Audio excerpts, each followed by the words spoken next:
Tervetuloa Painikästin pariin. Meillä on tänään aiheena henkinen sitkeys ja psyykkinen valmennus. Puhutaan vähän painista siinä kontekstissa tänään. Ja meillä on tänään vieraana täällä Minna Stranius. Sä oot terapeutti ja psyykkinen valmentaja. Joo. Tervetuloa. Kiitos. Kiva. Haluaisitko kertoa vähän itsestäsi, minkälainen tausta sulla on ja minkälaista kilpaurheilutaustaa sulla on takana? Joo, no voin kertoa. Mä oon tosiaan ihan lapsesta asti ollut kilpaurheilun parissa ja jotenkin ehkä kasvanutkin siihen, että sellainen kilpaileminen ja jonkunnäköinen suorittaminen kuuluu siihen elämään ja arkeen ja aina tykännytkin siitä.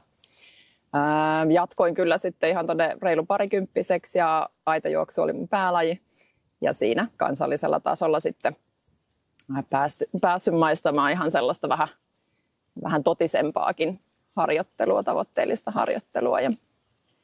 Joo.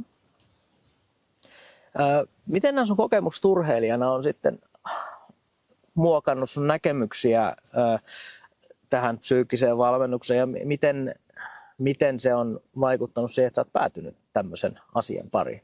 Joo.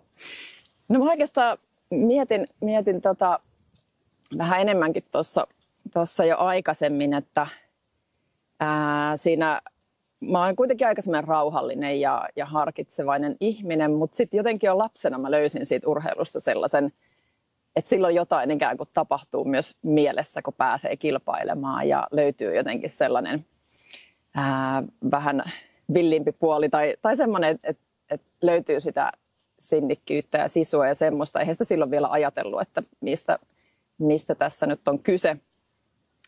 Mutta omallakin uralla on ollut monenlaisia vastoinkäymisiä, selän kanssa haasteita ja astmaa ja vaikka mitä muuta. Mutta ikinä ei ole tullut mieleen kuitenkaan mitenkään lopettaa tai luovuttaa. Ja kerran tuli sitten vähän semmoinen pidempi sairastelu ja meni niin kuin enemmän pois raiteeltaan se homma. Ja silloin sain itse kanssa psykologilta tukea ja apua. Ja ehkä sen jälkeen alkoi vähän hahmottaa sitä, että mikä merkitys sillä, että mieli voi hyvin, niin on siis niin kuin ihan koko elämälle kokonaisuuteen, mutta myös siihen niin kuin urheilupuoleen. Ja siitä lähtien on kyllä tosi paljon kiinnostanut tämä psyykkinen puoli oikeastaan kaikessa suorittamisessa. Mä oon ollut myös 15 vuotta erityisopettajana ja siellä mitäpä muuta koulumaailmassa, kun suoritetaan. Ja siellä myös tämä suorituspuoli ja muu ihan niin urheilussakin niin näkyy ja sen kanssa on ollut kyllä paljon tekemisissä ja siitä lähtien se on varmaan kiinnostanutkin. Joo. Sä oot tähän psyykkiseen valmennukseen liittyen jonkun verran sitten ollut tekemisissä myös painijoiden kanssa ja nyt kun ollaan painiaiheessa podcastissa, niin mikä sun kokemus on se, että mitä paini voi opettaa henkisestä sitkeydestä ja resilienssistä? Mitkä on ehkä painin erityispiirteet tässä aiheessa? No jos mietitään vaikka mitä se resilienssi ylipäätänsä on, se ei välttämättä ole kaikille tuttu, niin se on just sitä, että miten sä siedät niitä vastoinkäymisiä, miten sä pääset yli siitä, että nyt ei mennytkään ihan suunnitelmien mukaan. Puhutaan psyykkisestä joustavuudesta, kun tulee niin sanotusti elämältä turpiin, niin jäät sä makaamaan maahan vai löydät sä niitä keinoja? Pysyykö sulla se toimintakyky ja pääset sä eteenpäin semmoisissa tilanteissa? Niin ensinnäkin siitä on niin kuin resilienssissä kyse. Ja mun ymmärtääkseni painissa kuitenkin, kun se on tämmöistä kamppailua, niin tulee niin kuin jatkuvasti niitä vastoinkäymisiä ja haasteita. Ja et sun täytyy niin kuin joka kerta tehdä ikään kuin se päätös, joko tietoisesti tai varmasti paljon tiedostamatta, että mun täytyy vain jatkaa. Ja se, jos mikä, kehittää just sitä sinnikkyyttä ja myös sitten resilienssiä tietenkin.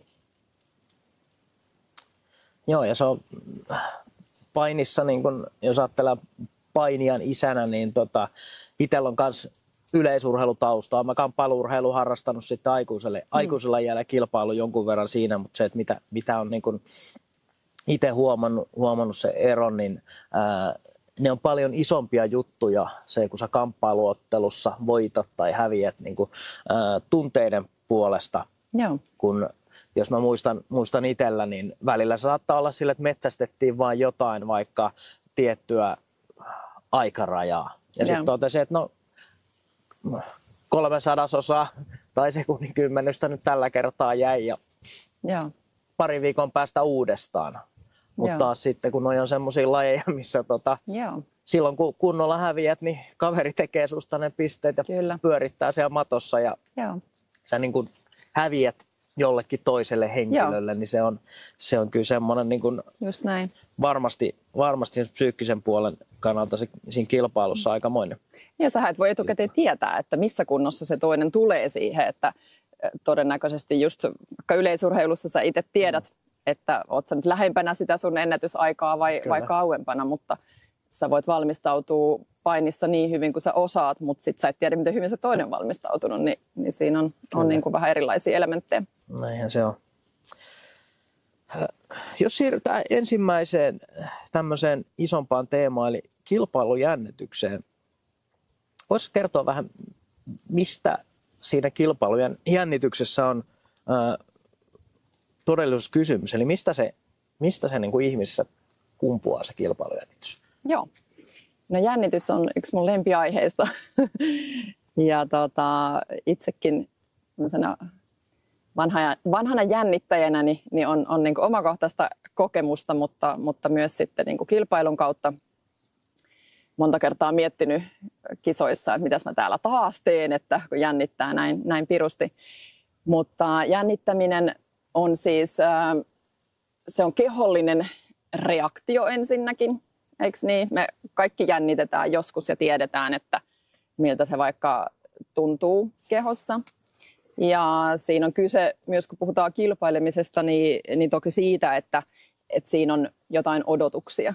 Siinä on paineita, siinä on joku tavoite, siinä voi olla sosiaalista painetta siinä ympärillä. Joku muukin odottaa sulta kuin siinä itse.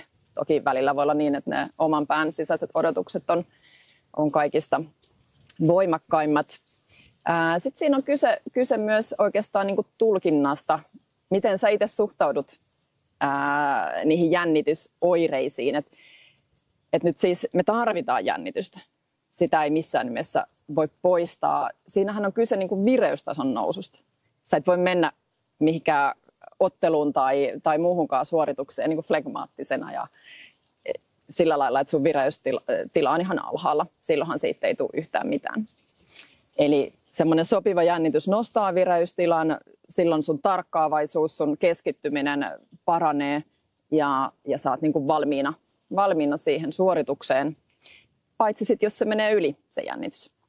Eli siinä vaiheessa vasta se kilpailujännitys alkaa olla haitallista, että se vireystila menee överiksi ja sitten todennäköisesti, varsinkin jos on laji, missä tekninen suoritus, motoriikka, tämmöiset asiat on oleellisessa osassa, niin sitten se ei enää meekään niin kuin ihan nappiin, koska sua saattaa ihan niin kuin fyysisesti vaikka kädet täristä tai pyörryttää tai jalat heikottaa tai jotain muuta. Ja sen takia se jännitys on niin kuin yhtä lailla kehollinen reaktio, mutta myös se mielen tulkinta siitä kehollisesta reaktiosta, mutta myös siitä tilanteesta ja niistä paineista ja odotuksista. Miten se urheilija tai miten urheilijaa voidaan ohjata, jos puhutaan lapsesta ja nuoresta, niin siihen, että osaisi käsitellä oikealla tavalla sitä jännitystä ja ikään kuin kääntää sen voimavaraksi, kun sä sanoit, että se on hyvä asia. Kyllä. Silloin, kun se tulee niin kuin oikealla tavalla, niin minkälaisia keinoja urheilijalla kautta urheilijan vanhemmalla tai valmentajalla on sitten auttaa tässä asiassa? No, jännitys on myös niin kuin tunne, mutta toki siihen sekoittuu myös muita tunteita. vaikka pelkoa tai muuta, mutta aina kun me puhutaan jostain tunteesta, niin ykkösasiahan on se, että puhutaan siitä. Et liian usein näkee sellaista, että lapsi tai nuori tai vielä aikuinenkin jännittää eikä kukaan sano mitään. Eli siinä vaiheessa alkaa jo jännittämään sitä jännittämistä, jos näistä asioista ei puhuta nimenomaan etukäteen. Eli psyykkisessä valmennuksessa on kyse myös siitä, että mietitään, mitä siihen suoritukseen kuuluu. Ja kyllä, siihen kuuluu myös se jännittyminen, se virittyminen. Mutta lapsikin helposti tekee ihan omia tulkintoja siitä jännittämisestä, että apua, nyt mun sydän hakkaa ja mä saan varmaan sydänkohtauksen, jos on todella niin kuin herkkä lapsi. Mutta jos nämä asiat on puhuttu auki, että kun sä meet siihen kilpailutilanteeseen, niin on todella todennäköistä, että nyt se syke nousee ja se on hyvä asia. Sitten sä oot valmis siihen otteluun ja niin edespäin. Eli se puhuminen, toisaalta sitten tunnistaminen, että sä tiedät sun omasta kehosta, että nyt alkaa hiki nousta ja sitä rataa tunnet ne jännittymisen merkit, niin silloin sä tiedät kanssa, että okei, nämä on normaaleja. Sä voit puhua itsellesi, että no niin, nyt mä huomaan, mä alan olemaan virittynyt, se on hyvä juttu. Mutta sitten jos puhutaan semmoisesta haitallisemmasta kilpailujännityksestä, mikä pilaa sitä suoritusta sit jollain tavalla, niin siihen tosi tärkeitä keinoja on esimerkiksi hyvä valmistautuminen. Eli ehkä aika monella voi olla kokemus vaikka esiintymisjännityksestäkin. Jos et sä ole yhtään valmistautunut siihen, mitä sä aiot puhua yleisön edessä, niin se on aika hirveä kokemus. Mutta jos sä oot hyvin valmistautunut, sä tiedät tasan tarkkaan, mitä sä teet, niin silloin se usein meneekin ihan hyvin. Ja kilpailujännityksessä on vähän sama asia. Siinä voidaan käyttää vaikka mielikuvaharjoittelua. Sä käyt mielessä läpi sen, miltä siellä kisapaikalla tuoksuu, ketä siellä ehkä on, miten mä toimin siellä, missä mä vaihan mun vaatteet, missä mä täytän mun juomapullon ja mitä tapahtuu, kun se pilli on ihan just soimassa tai ottelu alkamassa. Sä oot niinku käynyt se jo läpi. Se tuo sitä tuttuutta, se tuo sitä turvallisuutta ja sit sun ei tarvi jännittää sitä, että mitä ensinnäkin tapahtuu ja mitä mussa tapahtuu. Et ne asiat on niinku käyty jo läpi. Et siinä on monta tällaista keinoa, mitä just psyykkisen valmentautumisen avulla voidaan käydä läpi ja lievittää sitä jännitystä. Mutta se hyväksyminen on ehkä se ykkösasia, että tiedetään, että se ei ole mitään vaarallista ja se on ihan ok, kun jännittää. Joo, semmoinen kysymys tässä tuli mieleen, että mitä aika usein siis ihan omasta kokemuksesta pohtinut sitä asiaa ja mitä näkee tuolla painikilpailussa on se, että se aikuisen vanhemman suhtautuminen siihen lapsen jännitykseen, niin sekin on välillä aikuisilla aika vaikeaa. Eli joskus esimerkiksi alakouluikäiset lapset niin saattaa käyttäytyä sillä tavalla, että ne menee ihan vaan lukkoon. Ei puhu mitään ja Kyllä. monta kertaa voi nähdä sitten aikuiselta tavallaan sellaisen reaktion, että aikuinen turhautuu siihen. Me ollaan ajettunut tänne asti ja kyllä sun nyt pitää kilpailla. On satsattu rahaa jo. Aikuinen suuttuu siitä, kun se lapsi ei saa puhuttua sitä. Ja nämä niin kuin sit myöskin semmoista kovemmat tunteen purkaukset sit taas esimerkiksi hävityn ottelun jälkeen tai muuta, ne saattaa, jos lapsi käyttäytyy vaikka heittelee tavaroita tai muuta ottelun jälkeen, niin tämä niin kuin lapsen tunnemaailmaan suhtautuminen, niin se on välillä aikuiselle niin kuin vaikeaa. Niin, osaako kertoa siitä, että mikä tavallaan, millä tavalla siihen tämmöistä niin kuin lasta pitäisi erilaista jännitys ja ehkä myös pettymystilanteissa sitten vanhemman osata lähestyä? Joo. No kaikki lapsethan on yksilöitä, ne reagoi tosi eri lailla ja lapset on todellakin lapsia, eli nyt pitää niin kuin muistaa se, että ei voi olettaa, että lapsi osaisi vaikka säädellä niitä tunteita samalla tavalla kuin aikuinen, ei missään nimessä, että ihan jo aivojen kehityksenkin taso ei ole vielä niin pitkällä, että voisi tällaista edes niin kuin odottaa ja olettaa. Ja ehdottoman tärkeää on aina viestiä lapselle, että ne tunteet on sallittuja. Se on sun tunne ja sä saat sen näyttää. Mutta sitten mitä sanoit tuosta kenkien heittelystä, niin sitten täytyy tietenkin myös olla ne rajat. Eli nyt tunne on eri asia kuin se, miten sä toimit, mikä se reaktio siihen tunteeseen on. Sulla voi herätä voimakas tunne, vaikka pettymyksen tunne. Sulla voi herätä ajatus, että nyt se oli ton tuomarin vika ja täältä lähtee, mutta heität sä oikeasti sen kengän, niin siinä pitää kulkea se raja. Eli se on semmoinen, silloin kun vanhemmat tuntee lapsensa ja tietää, että näin voi käydä, niin se pitää etukäteen käydä läpi. Ei siinä tilanteessa, kun ne tunteet on niin kuin tapissa ja sitä kuohuntaa on, vaan vaikka sitten kotona jo etukäteen, että on mahdollista, että syntyy tällaisia voimakkaita tunteita, se on ihan täysin ok, mutta ketään ei saa satuttaa ja käydään niitä tunteita sitten siinä vaiheessa läpi, kun se pahin tunnekuohu on vähän mennyt ohi. Ja sitten tekisi mieli sanoa myös, että se vanhempien omatunteiden säätely on myös aika oleellista. Eli me toimitaan mallina sille lapselle. Ihan tasan tarkkaan kyllä lapsi katsoo, että mitä se isi tai äiti reagoi mihinkin tilanteeseen ja aika sitten helposti myös toistaa perässä. Eli pitää lähteä liikkeelle siitä, että itse myös sallii itselleen ensinnäkin monenlaisia tunteita, mutta sitten se, että missä ja miten niitä tunteita sitten näytetään ja se, että niistä puhutaan jälleen kerran, niin se on tosi tärkeää. Ja tietenkin lastenurheilusta, kun on kyse, niin ehkä hyvä aikuisten myös käydä läpi se, että mitä varten siellä ollaan siellä urheilupaikalla ja kenen siellä on tarkoitus saada niitä elämyksiä ja kokemuksia. Toki niitä voi saada vanhempikin siinä samalla, mutta ikään kuin se pettymys ei ole sen vanhemman, tai ei pitäisi olla sen vanhemman pettymys, vaan se on sen lapsen urheilusuoritus ja hänelle kaikki ne tunteet on sallittuja ja vanhempi on siinä tukena ja turvana. Joo.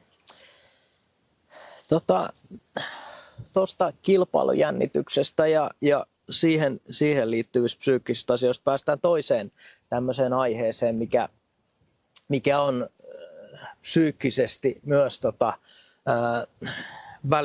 välillä hyvinkin haastava painoluokkaurheilussa. Eli kamppailulajit, joissa kilpaillaan, niin siinä väkisinkin lajissa kuin lajissa on päädytty siihen, että samanpainoiset ottelijat ottelee keskenään, jotta se on turvallista ja tasapuolista. Mutta sitten siihen tulee tämmöisiä asioita, kun nuorena kun aloitetaan, siinä kasvetaan pituutta, tulee välillä kasvupyrähdyksiä ja painoluokat on kuitenkin jaettava sillä tavalla, että saadaan tarpeeksi osallistujia aina kilpailuihin, jolloin väkisinkin käy väliin sillä tavalla, että sä oot siellä 2 painoluokan välissä. Ja siinä sitten herkästi tulee sit se, että joskus voi olla, että se riittää, että sä jätät aamupalan syömättä ja menet puntarille ja näin. Mutta sitten kun on isommat kisat, niin voi tullakin, että mun pitääkin useampi kilo pudottaa ja sitten ollaan niin kuin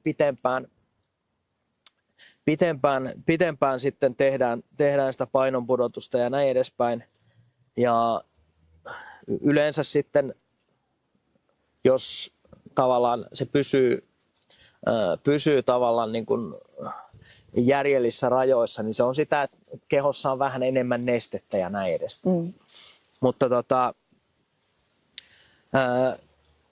sitten välillä pahimmillaan, varsinkin nuorilla se voi mennä siihen, että sitä sitten ehkä yhdistetään siihen itsetuntemukseen ja käsitykseen omasta kehosta. Ja siinä itse on huomannut se, että siinä on sukupuolten välillä on paljon eroja.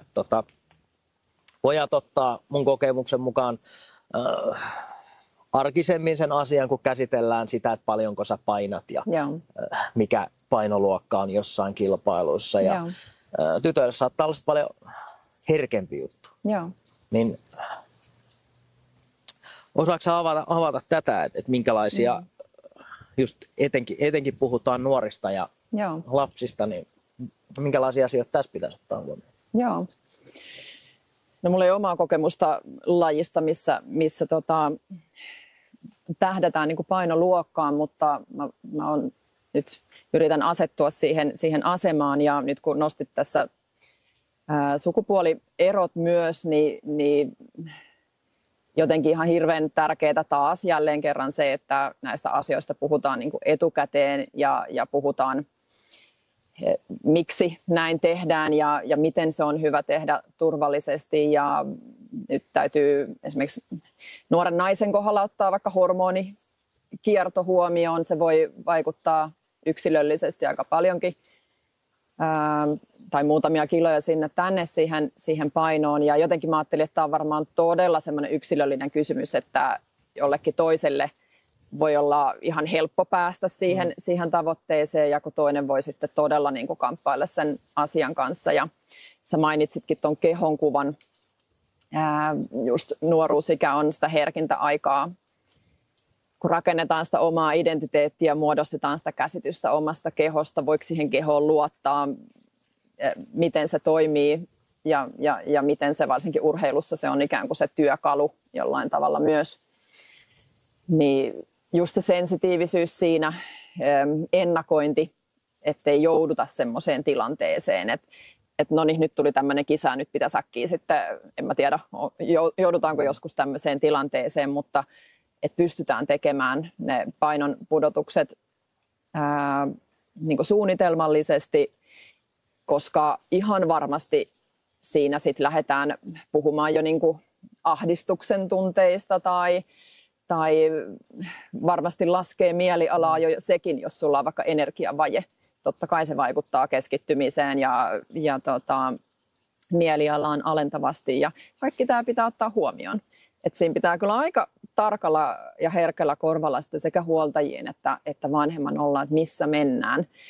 Että onko kyse nyt tästä, jos vaikka mieliala laskee, niin onko kyse siitä, että energiavaje vaikuttaa siihen, vai onko kyse siitä, että nuori onkin vaikka ahdistunut siitä, että ei tästä tule mitään, ja todella se tilanne niin kuin vie sitten ihan fokuksen siitä, että miksi sitä tehdään, ja sitten ei enää riitä paukkuja siihen itse kilpailuun. Joo. Semmoinen, mihin mä oon törmännyt, niin lapsilla on, se vaihtelee vähän, miten ne näkee sen, että osa lapsista ja nuorista, niin se on vaan semmoinen temppu, millä saadaan se numero siellä puntarilla näyttää vähemmäksi. Ja se ei tavallaan, he ei yhdistä sitä siihen, että esimerkiksi mitään ajatukset, olenko minä liian lihava tai liian laiha, vaan se on vaan semmoinen juttu, että nyt me tehdään tämmöinen juttu, että me päästään tuohon painoluokkaan. Sitten taas... Mitä jos ei se onnistukaan? No siitähän seuraa sitten yleensä isommassa painoluokassa kilpaileminen. Eihän se tämmöisessä kansallista tai kotimaan kilpailussa yleensä ole mikään iso juttu. Ja sitten se tulee vasta siellä aikaisintaan teini-iässä se vastaan, että jos valitaan arvokisoihin johonkin painoluokkaan, niin se on se painoluokka ja se on joko se tai sitten ei ollenkaan. Et pienillä lapsilla, nuorilla, ketkä kilpailee kansallisesti, niin sitten se on jahas, painot vähän enemmän, no sitten siellä on vähän isompia sitten, jos olet just 300 grammaa yli ja siinä on muutama kilo sitten sinne seuraavaan. Mutta sitten just sen sanottaminen, että jo etukäteen, että no, mut hei, ei silloin sitten niin väliä, kummassa nyt sitten ottelet. Mutta välillä on niin kuin joltain vanhemmilta kuullut, että niin kuin herkästi tulee se, että on puhuttu ensin painon pudottamisesta ja sitten kuulee, kun lapsi jossain yhteydessä pohtii sitä, että olenko minä lihava, vaikka niin kuin lapsi on urheilija, niin osalla se voi vaan mennä herkemmin siihen, että se yhdistetään siihen niin kuin omaan kehokuvaan. Mutta niihin pitäisi aina tarttua, että ei aina mennä ohi tällaisten kommenttien. Ja sitten on hyvä myös kysyä, että onko teidän treeniporukassa vaikka tämmöistä puhetta, että puhutaanko siellä näillä sanoilla, että kuka on lihava ja kuka on sopiva. Ja että tämmöiseen sekä vanhemmat että huoltajat todella herkästi kannattaa kyllä puuttua ja ikään kuin ohjata sitä keskustelua oikeaan suuntaan. tuosta psyykkisestä puolesta, niin edelleen psyykkiseen puoleen liittyvä asia, niin motivaatio ja tavoitteiden asettaminen. Kuinka tärkeää harjoittelussa ja tavoitteellisessa urheilussa on se, että motivaation kannalta, että sitä tavoitteiden asettelua tehdään niin kuin, määrätietoisesti ja riittävän pitkälle ajalle? No kyllähän ne kulkee käsi kädessä, että se, jos me nyt otetaan esimerkiksi vaikka pari semmoista painijanassikkaa ja heille sanotaan, että hei, nyt te olette täällä treeneissä ja tavoitteena on se, että puolen vuoden päästä meillä on noin piirikunnalliset ja jokainen teistä nappaa sieltä mitskun, niin siihen on ikään kuin heitetty yhdenlainen tavoite, mutta sitten jää varmaan näiden painijoiden mieleen, että jaha, mitäs nyt sitten tehdään, että ikään kuin on olemassa joku ylhäältä annettu tavoite, mutta miten me sinne päästään.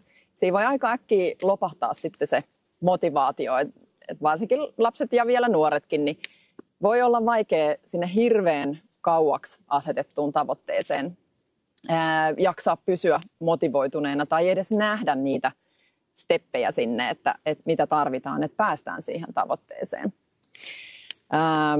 Eli motivaatiossa on aina tärkeää se, että siinä säilyisi sen urheilijan itsensä tunne siitä, että voi itse ensinnäkin vaikuttaa jotenkin siihen asiaan ja sitä on niin kuin hyvä sitten meidän aikuisten sekä huoltajien että valmentajien pystyä niin kuin tukemaan, kannustaa vaikka itsearviointiin, missä mennään nyt, miten mun tämän päivän treeni meni, teikö mä ehkä oikeita, tietenkin mitä vanhempi nuoren kanssa voi jo käydä keskustelua, että teinkö mä tänään oikeita asioita, mitä sillä pyritään saavuttamaan, mutta se, että miksi asioita tehdään, niin kyllä se on motivaation kannalta myös aika oleellista, että sä tiedät, miksi sä siedät sitä kipua ja miksi sä tuut sinne paikalle 7 aamulla, vaikka olisi halunnut jäädä nukkumaan. Ja sitten jos mietitään tarkemmin niitä no ehkä motivaatiosta vielä se, että sen tavoitteen täytyy olla niin kuin realistinen ja sopiva. Jos se on liian helppo, niin se harvoin on tosi motivoiva, koska sitten voi ajatella, että no mä vähän niin kuin osaan tämän jo, että miksi mä tässä nyt ponnistelen. Toisaalta, jos se on ihan todella kaukana siitä, mikä se sun taso tällä hetkellä on, niin voi olla aika semmoinen vaikea ajatus siitä, että koskakohan mä tonne pääsen ja millä keinoin. Mutta jos se on just siinä se 5% tavallaan yli siitä, mikä se taitotaso tällä hetkellä on, niin siinä niin kuin motivoidutaan jo siitä, että se on hyppysissä. Mun kyvyt ja mun taidot riittää siihen, kunhan mä teen niitä oikeita asioita.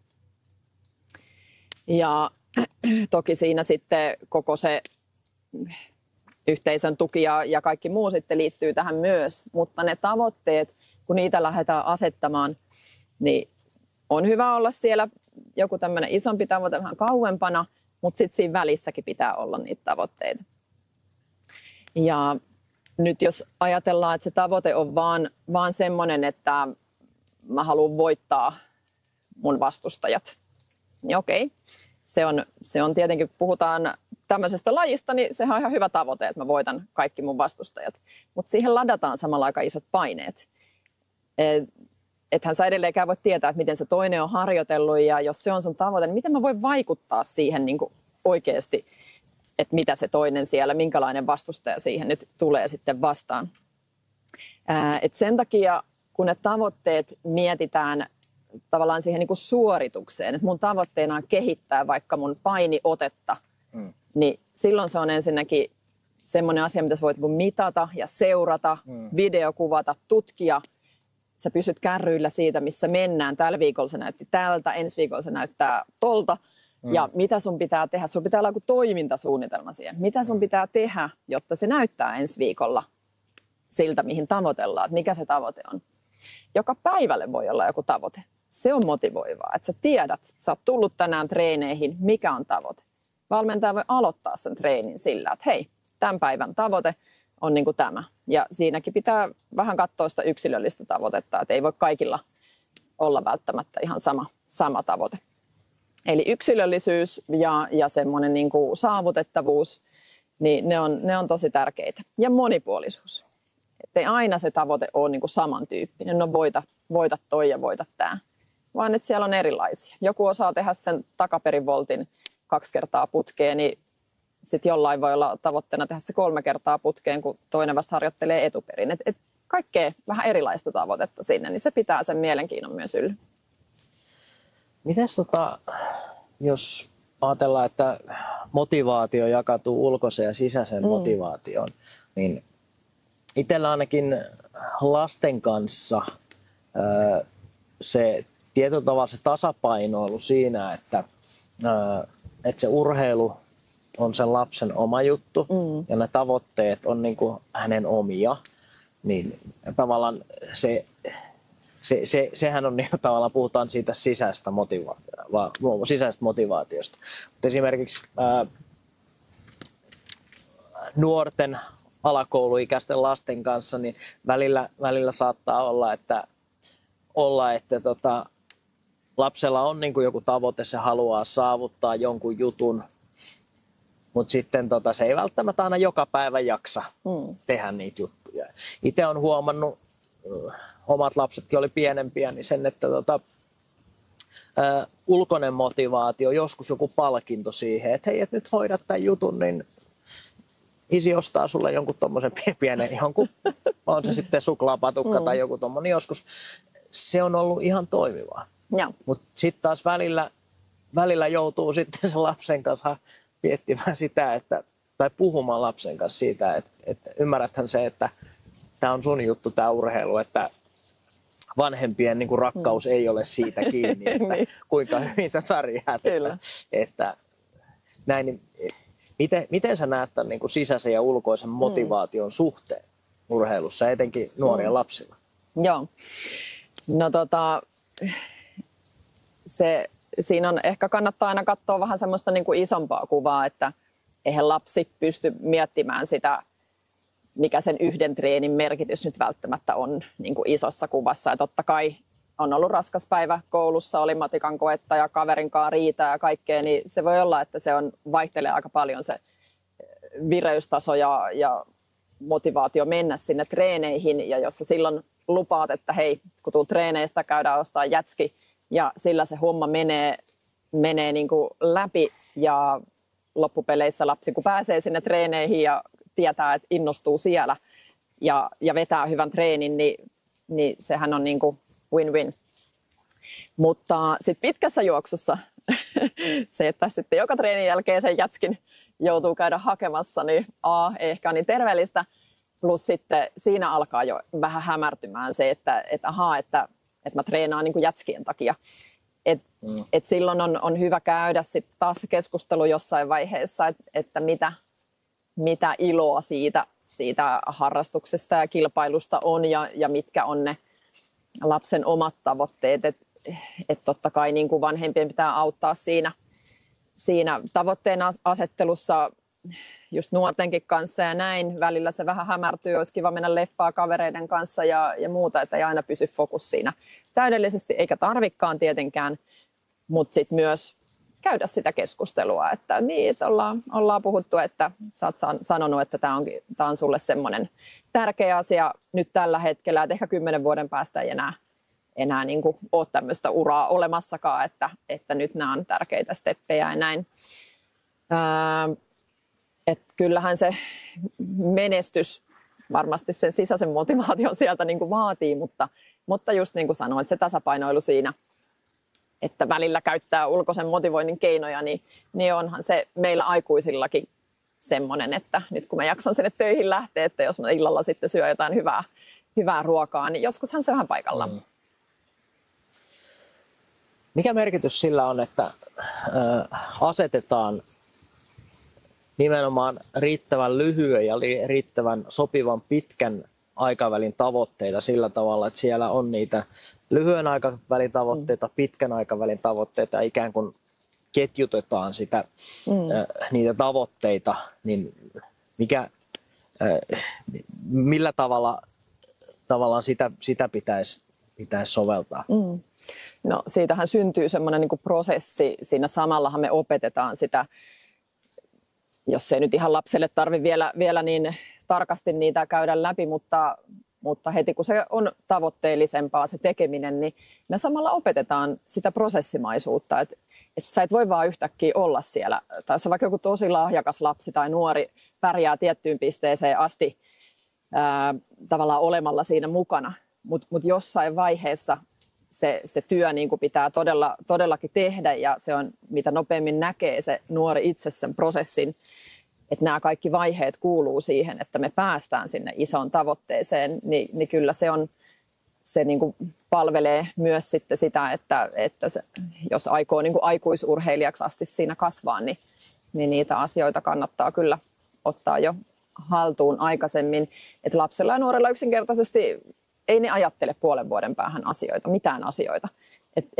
Se on niin kuin todella vaikeaa ajatella, että mitä puolen vuoden päästä tulee olemaan, niin miten sä sitten virität sen motivaation semmoiseen tavoitteeseen. Se on todella hankalaa, mutta on paljon helpompi miettiä, että viikon päästä kun on tämä matsi, niin tämähän on aika tärkeä tämä ottelu, että nyt kun sä teet tämän ja tämän asian tällä viikolla, niin sit sulla on ollut hyvä valmistautuminen, niin se on aika selkeä.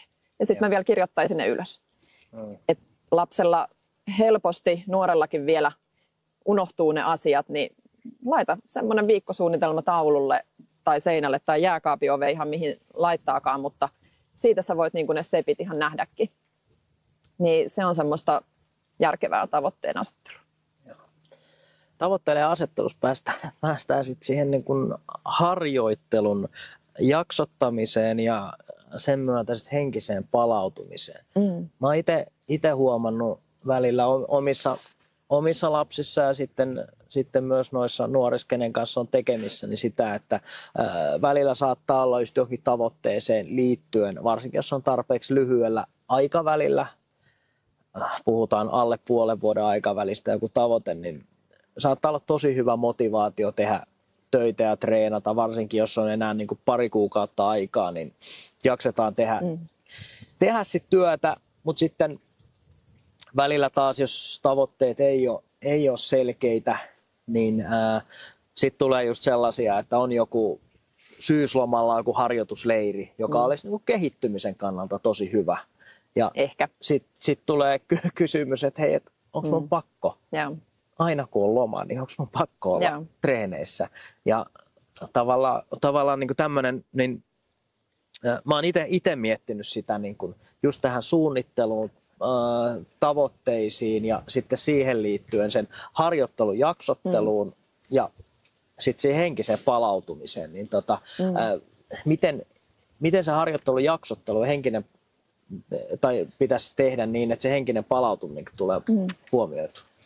No mä ehkä lähtisin tässä semmoisesta kokonaisvaltaisesta ajattelusta, kokonaisvaltaisesta hyvinvoinnista, se, että ihminen on kokonaisuus kenenkään elämässä toivottavasti, ainakaan lapsen tai nuoren elämässä koko elämä on pelkkää urheilua. Eli se on niin kuin jo lähtökohtaisesti se, että jos sulla on joku tietty tavoite, mihin sä oot todellakin satsannut ja treenannut, niin kyllä siinä on se paine, henkinen paine nimenomaan ja myös fyysinen kuorma kasvanut ja sitten kun se on se H-hetki, niin se on ihan täysin väistämätöntä ja luonnollista, että se lataus purkautuu.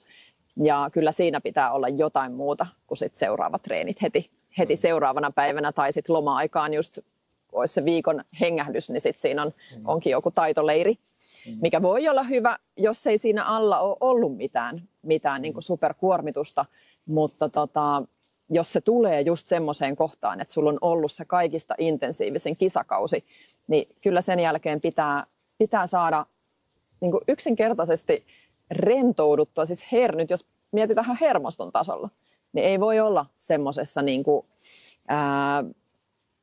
ylivireystilassa tai ylipäätänsä korkean vireyden tilassa niin kuin liian pitkään aikaa. Sun pitää päästä sieltä välillä alas. Ja se on ihan äärettömän tärkeää nimenomaan, nyt voisi melkein jo sanoa niin kuin mielenterveyden kannalta, että ei voi niin kuin pitää semmoista virittymisen tilaa loputtomasti yllä. Plus sitten täytyy olla aikaa kaikille muullekin. Me ei eletä missään tyhjöissä tai kuplissa, vaan meillä on ympärillä ihmisiä ja me saadaan toisista ihmisistä myös niin kuin merkityksellisiä asioita ja kyllä kaikkien lasten ja nuorten, olivat sitten huippu-urheilijoita tai ei, niin täytyy päästä myös niin kuin tasapainottamaan sitä elämää muilla osa-alueilla. Totta kai ne voi olla urheilunkin parissa ne parhaat ystävät, mutta ettei aina siellä treeneissä vaan ainoastaan tavata, niin silloin kyllä ihan valtavan tärkeä merkitys, että siinä vaiheessa, kun varsinkin mitä nuoremmasta lapsesta on kyse, jos lapsi itse sanoo, että äiti, mua väsyttää, niin kuin mä oon ihan poikki, mua sattuu, mun jalat ei enää toimi, niin kyllä sit pitää jo ymmärtää, niin kuin, että no niin, nyt on lepo. Että se on, täytyy kuunnella lasta ja toisaalta kannustaa lasta myös sanomaan, että se, että pusketaan vaan eteenpäin, niin voi olla, että lapsi ei uskalla sanoa, että nyt väsyttää niin kuin oikeasti. Joo, ja sitäkkiä, sitten kun tuleekin pakkopullaa siitä harrastamisesta, niin se varmaan voi olla yksi syy, minkä takia meillä on yläasteikäisten drop-out on aika yleistä. Joo, kyllä. Se käy niin intensiiviseksi siinä vaiheessa, jos sä haluat olla siellä Suomen huipulla, niin siinä vaiheessa harjoitusmäärät on aika kovia ja totta kai siinä ikään kuin se vastuu sitten jakautuu sinne valmennukseen. Että siellä pitää tehdä oikeita asioita, puhua myös sen kokonaisvaltaisen hyvinvoinnin puolesta, mutta sitten miten hyvin vanhemmat tuntee oman lapsensa ja nuorensa, niin siinä pitää olla rohkeutta sitten myös sille valmentajalle soittaa ja sanoa, että hei, nyt on tämmöinen tilanne, että miten me ratkaistaan tämä. Eli taas semmoista avointa vuoropuhelua ja keskustelua. Ja tulee varmasti elämässä erilaisia vaiheita ja välillä pitää osata keventää. Ja on hyvin mahdollista, että sieltä löytyy sitten taas niin kuin nuorellakin se uusi vaihde ja innostus. Miten sä jakaisit, jos pitää jakaa, niin vanhemman ja valmentajan rooli niin tässä lapsen tai nuoren urheilijan psyykkisessä tukemisessa? Joo. No, valmentajalla on hyvä olla käytössä tämä niin kuin psyykkisen valmennuksen niin kuin tietämys siitä, että miten asetetaan järkeviä tavoitteita, miten mä motivoin mun urheilijaa just tässä lajissa. Pitää olla se tuntemus siitä, mikä on taitotaso, mikä on suorituskyvykkyys. Eli pitäisi olla myös tieto siitä, että nyt tämä urheilija tarvii vielä harjoitusta siihen, että miten hän toimii kilpailutilanteessa. Ikään kuin tekniikka kohillaan, kunto kohillaan, mutta sitten jotain puuttuu. Eli se psyykkinen valmennus pitäisi kulkea sieltä niin lapsesta asti kuin vaan mahdollista mukana siinä valmennuksessa, jotta me pystytään niin kuin ajoissa, ettei tule semmoisia puuttuva palanen ja sitten se on just aina se psyykkinen puoli siellä, mikä puuttuu. Kaikkeen muuhun kyllä ollaan käytetty niin kuin tuhansia tunteja. Niin se on jotenkin ihan jopa järjetön ajatus, että annetaan ikään kuin tasoitusta siinä, että sitten se kilpailujännitys vaikka pilaa kaikki ne työtunnit, mitä ollaan tehty, kun siihenkin olisi voinut kiinnittää jo aikaisemmin huomiota ennaltaehkäisevästi. Niin se on niin kuin valmentajan tietotaitoa, että hän kantaa koko sen paletin. Eikä tarvitse siis itse kantaa. Meitä psyykkisiä valmentajia on vaikka kuinka paljon, että ota siihen rinnalle niin kuin työkaveri ja rakentakaa yhdessä sitä juttua. Varmasti oppii siinä samalla itsellekin hyviä työkaluja se valmentaja. Ja sitten taas huoltajan rooli, niin välillä treeneissä voi olla myös niin kuin paineistettuja tilanteita, mikä on itse asiassa hyvä asia. Ei voi olla treeneissä aina, vaan semmoinen treenivire päällä ja sitten oletetaan, että kilpailuissa osaisi handlata yhtäkkiä semmoisen kilpailujännityksen. Eli kyllä treeneissäkin pitää luoda niitä tilanteita, että sä oikeasti pääset kokemaan, että miltä tuntuu se, että nyt se jännitys tuli ja mun pitäisi toimia, pystyykö mä toimimaan, miten mä handlaan tämän, miten se hengitysharjoitus menikään. Ja. Mutta sitten taas vanhemman rooli on se, mä jotenkin ajattelen, että he on siellä se, ellei sitten vanhempi ole valmentaja, mutta se on eri asia. Mutta vanhemman rooli siellä kotona on olla se niin kuin turvasatama, se kustantaa ja sitä rataa, mutta myös se semmoinen henkinen turvasatama, että sano mikä on. Että ehkä valmentajalle ei aina sitten toivottavasti pystyisi aina puhumaan, mutta voi olla tilanteita, että valmentajille ei saakaan sit sanottua, että oli epäreilua vaikka joku valinta johonkin kisoihin, mutta että pystyisi siellä kotona sit oikeasti kertomaan kaikki huolet ja murheet ja ilot ja just sellaisena kuin ne on. Ja saa olla oma itsensä, että siellä ei tule paineita siellä kotona. Että se on ehdottomasti se ero, että valmentaja joutuu luomaan sitä paineistettua tilannetta välillä, mikä on hyväkin asia, mutta kotona ei tarvitse todellakaan luoda enää yhtään enempää sitä painetta, vaan siellä pidetään huoli siitä kokonaisvaltaisesta hyvinvoinnista. Okei, tähän loppuun semmoinen kysymys, kun sulla on itsellä urheilutaustaa ja sitten sä oot tässä psyykkisessä valmennuksessa sit seurannut muiden urheilijoiden elämää, niin minkälaiset eväät urheiluura ja sit psyykkinen valmennus antaa elämään, opintoihin ja työelämään? No siinähän on kyse siis suorituksesta ja mitä me muuta tehdään tässä elämässä. Suoritetaan töissä, suoritetaan opinnoissa, suoritetaan musiikkiharrastuksissa, ihan mikä vaan se on, mitä sä teet tavoitteellisesti, niin ainahan siinä on kyse suorituksesta, missä on sun mieli yksinkertaisesti mukana. Eli jos sä opit urheilun kontekstissa psyykkisiä taitoja, niin ne on ihan suoraan käytettävissä kaikkiin muille elämän osa-alueille. Ja kyllä se on semmoinen vahvuus ja sä opit tuntemaan itsesi. Kyllä mä väittäisin, että urheilu jo ilman intensiivistä psyykkistä valmennustakin opettaa niin paljon siitä kehon kuuntelusta ja omista sietorajoista ja just siitä sinnikkyydestä, että mitä jos mä vielä vähän jaksan, vaikka mä oikeasti jaksaiskaan, mitä sitten tapahtuu, aina mä jaksoinkin, niin kyllä sä silloin käytät näitä, vaikka jos puhutaan vielä vähän sisäisestä puheesta, se, että mitä sä sanot itselle siinä vaiheessa, kun sä oot aivan loppu, mutta sun pitäisi vielä jaksaa se viimeinen erä painaa. Niin onko sun mielessä silloin se, että sanotko sä oikeasti itsellesi, että kyllä sä jaksat, että tämä menee tosi hyvin, mikä antaa sulle enemmän voimaa, vai käykö sun mielessä ajatus, että tämä on skeidaa, että tästä ei tule mitään ja en pysty tähän. Niin kun sä opit myös puhumaan itsellesi tietyllä tavalla kannustavasti ja positiivisesti, niin kyllä sä käytät sitä totta kai muuallakin elämässä. Ja sä opit sietämään niitä pettymyksiä, käsittelemään pettymyksiä, opit varmasti näkemään lajista riippumatta, miten muut toimii. Joo. Parisuhteisiin saattaa olla apua siitä, että sä opit lukemaan muiden tapaa toimia. Aha, meitä onkin erilaisia, että kaikki ei jännitäkään. Selvä. Et siinä on ihan loputon lista asioita, mitä voi hyödyntää muissa elämän alueissa. Joo. Täytyy sanoa, että itsellä on aika samanlaisia havaintoja siis siitä, että mitä kokee, että mitä urheiluuralta on itsekin saanut. Kyllä. Stressinhallintaan ja just siihen, että miten suhtautuu haasteisiin tai esimerkiksi pettymyksiin. Joo. Niin se, että lähtee etsimään, mitä mun pitää tehdä, että tämä homma onnistuu. Ja.